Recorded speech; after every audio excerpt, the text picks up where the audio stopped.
Alkisah dahulu kala, di Jawa Timur ada seorang raja bernama Prabu Brawijaya yang berkuasa di Majapahit.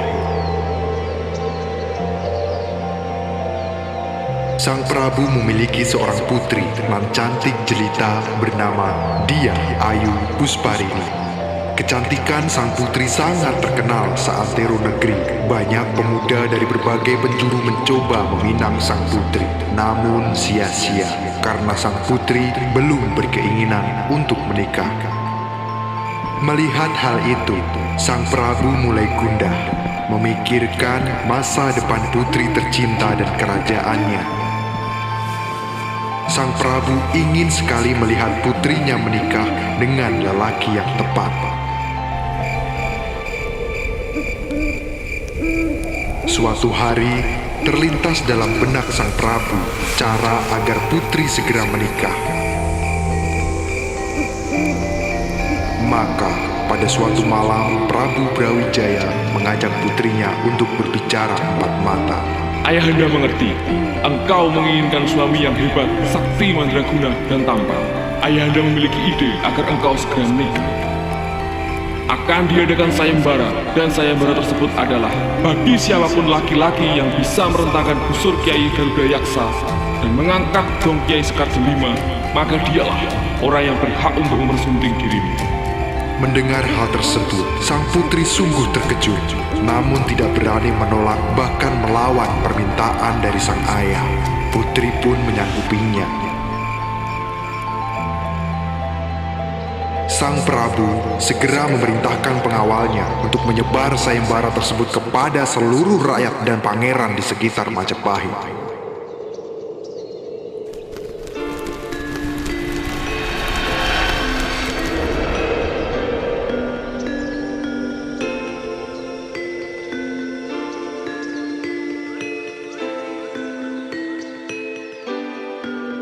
Hari berganti hari, sang putri menjadi bingung dengan keputusan tersebut. Dia sering merenung berharap bahwa kelak suaminya adalah orang yang hebat dan sesuai keinginannya.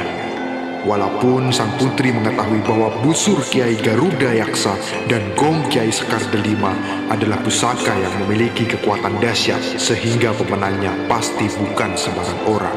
Tetapi entah mengapa hatinya merasa resah.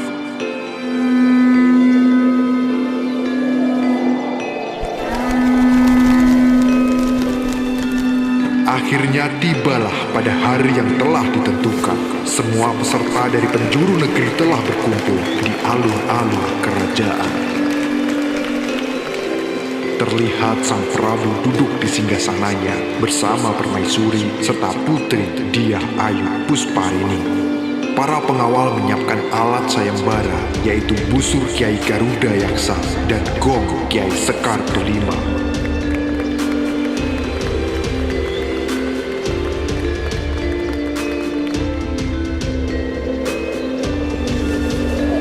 Prabu Brawijaya memukul gong pertanda sayembara dimulai. Secara bergantian, peserta mulai merentangkan busur dan mengangkat gong tersebut.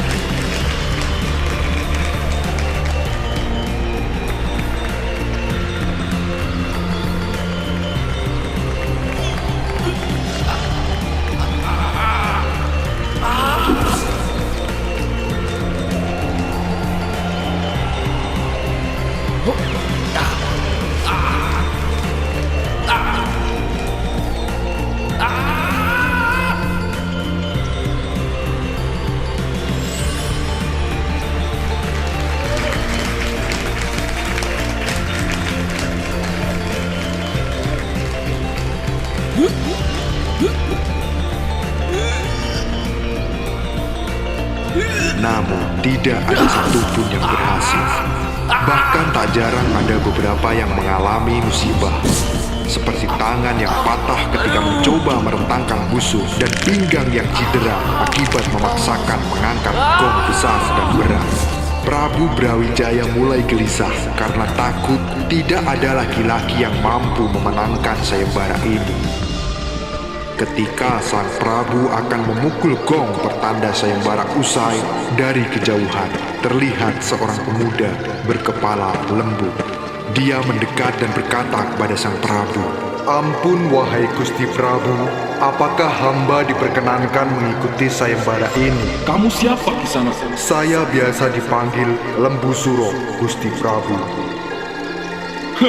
Baiklah, kamu boleh mengikuti sayembara ini. Sang Prabu seakan meremehkan dan yakin bahwa Lembu Suro tidak akan mampu memenangkan sayembara ini.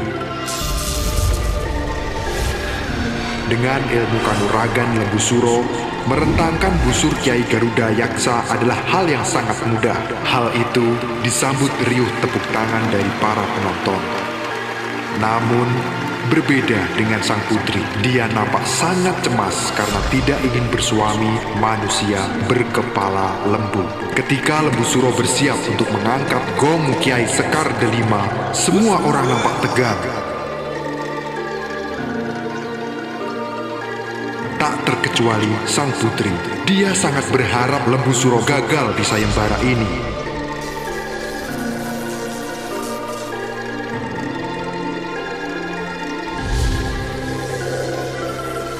Tetapi takdir berkata lain. Lembu Suro mampu mengangkat gong tanpa ada halangan berarti. Semua penonton bersorak-sorai. Sedangkan putri dia Ayu Pusparini hanya bisa terdiam. Hatinya begitu hancur, dia tak kuasa menerima kenyataan menikah dengan manusia berkepala lembu. Sambil menangis, sang putri meninggalkan acara sayembara. Melihat hal itu, sang Prabu hanya bisa terkulai lemas karena telah mengecewakan putri semata wayangnya. Walaupun begitu, demi menjaga martabat sebagai seorang Prabu, Prabu Brawijaya tetap menikahkan putri dia Ayu Pusparini dengan pemenang sayembara, yaitu Lembu Suro.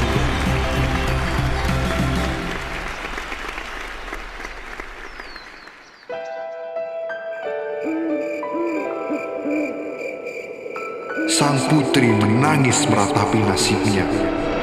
Berhari-hari dia mengurung diri di dalam kamar. Hanya diam saja melamun dengan tatapan kosong. Terkadang tanpa sadar meneteskan air mata.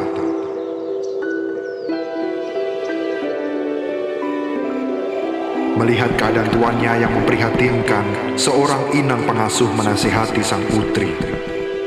Inang pengasuh memberikan saran agar sang putri membuat satu permintaan lagi kepada Lembu Suro sebagai syarat pernikahan. Dan syarat tersebut adalah Lembu Suro harus membuatkan sumur di puncak Gunung Kelut. Kelak sumur tersebut sebagai tempat mandi sang putri, tetapi harus diselesaikan dalam satu malam. Sang putri pun menerima usulan tersebut dan segera menyampaikan kepada Lembu Suro.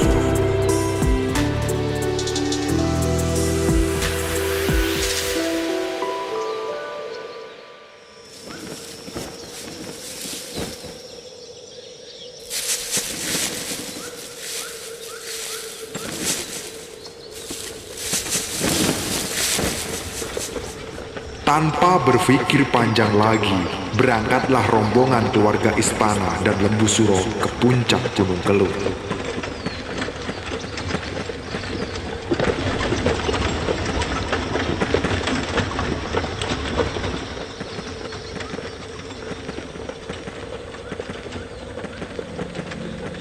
Senja pun telah berganti malam.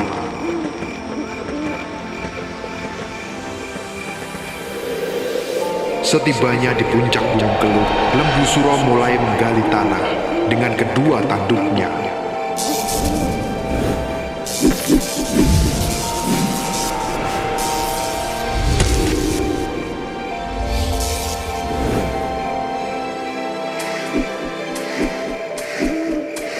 Bahkan tidak berselang lama, Lembu Suro telah menggali tanah cukup dalam. Malam semakin larut. Sumur yang digali semakin dalam. Hal ini membuat sang putri semakin panik. Sang putri mendesak ayahnya untuk menggagalkan Lembu Suro menyelesaikan Sara sebelum fajar tiba.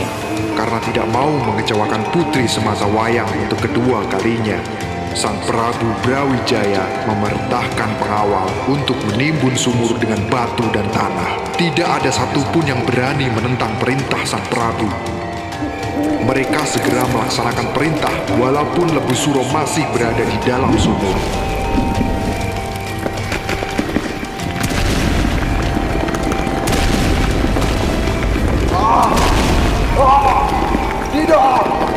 Pengawal tidak menghiraukan teriakan Lembu Suro.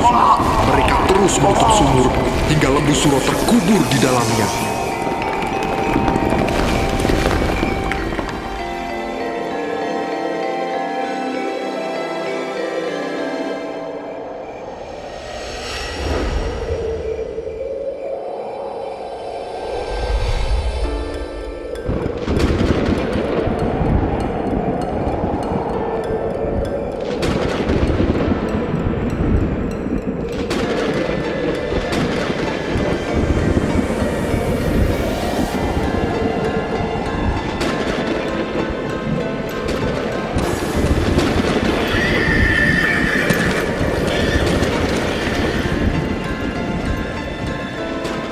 Meski demikian, suara Lembu Suro masih terdengar dari luar.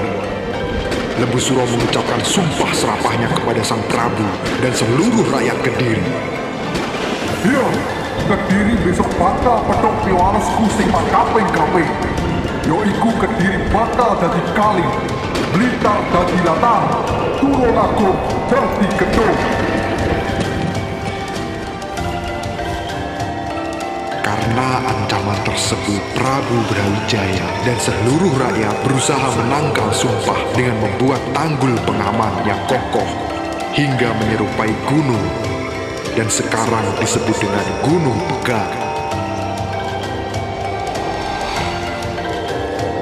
Prabu pun juga mengadakan tolak bala dengan larung sesaji di kawah Gunung Kelur.